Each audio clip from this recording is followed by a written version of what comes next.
যুক্তরাষ্ট্রের president Donald Trump রাজকুমারী ডায়ানাকে তার স্ত্রী বানাতে চেয়েছিলেন বলে একাধিক প্রতিবেদনে দাবি করা হয়েছে। তবে ডায়ানার ঘনিষ্ঠজনরা জানিয়েছেন, প্রয়াত রাজকুমারী ট্রাম্পের মনোযোগে ভয় পেতেন এবং তাকে এড়িয়ে চলার চেষ্টা করতেন। ডায়ানার মৃত্যু ট্রাম্পকে বেশ নাড়া দিয়েছিল বলেও দাবি করা হয়।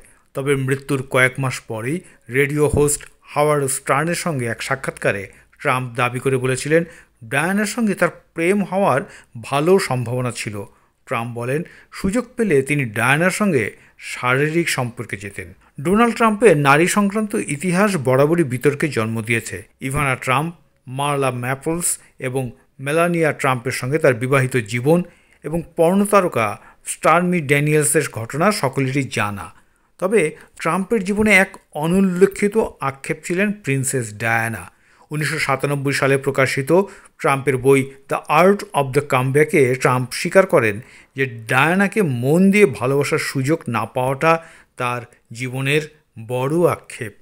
2000 সালের আরেক সাক্ষাৎকারে ট্রাম্প ডায়ানাকে তার টপ 10 আকর্ষণীয় নারীর তালিকায় তৃতীয় স্থানে রাখেন। ট্রাম্প তার 1997 সালের বই জগতের প্রতি ভিন্ন দৃষ্টিভঙ্গিতে লিখেছিলেন, লেডি ডায়ানা ছিলেন আমার স্বপ্নের নারী, একজন প্রকৃত রাজকুমারী। এদিকে ডায়ানার ঘনিষ্ঠ বন্ধু এবং প্রাক্তন বিবিসি সাংবাদিক সেলিনা স্কট দাবি করেছেন, 1996 সালে প্রিন্স চার্লসের সঙ্গে ডায়ানার বিবাহ বিচ্ছেদের পর ট্রাম্প তাকে প্রলুব্ধ করার চেষ্টা করেন। ট্রাম্প নিয়মিত ডায়ানার বেনসিংটন প্যালেসের বাসায় বিশাল ফুলের তোড়া পাঠাতেন, যা ডায়ানাকে আতঙ্কিত করে তুলেছিল। ট্রাম্পের এমন মন্তব্যের পরও ডায়ানার ছেলে প্রিন্স উইলিয়ামস ট্রাম্পের সঙ্গে বিভিন্ন রাষ্ট্রীয় অনুষ্ঠানে শিষ্টাচার বজায় রেখেছেন, যা বিস্ময়কর। এমন বিতর্কের মধ্যেও ট্রাম্পকে 2025 সালের সেপ্টেম্বরে দ্বিতীয়বারের মতো ব্রিটেনে রাষ্ট্রীয় সফরের আমন্ত্রণ জানানো হয়েছে।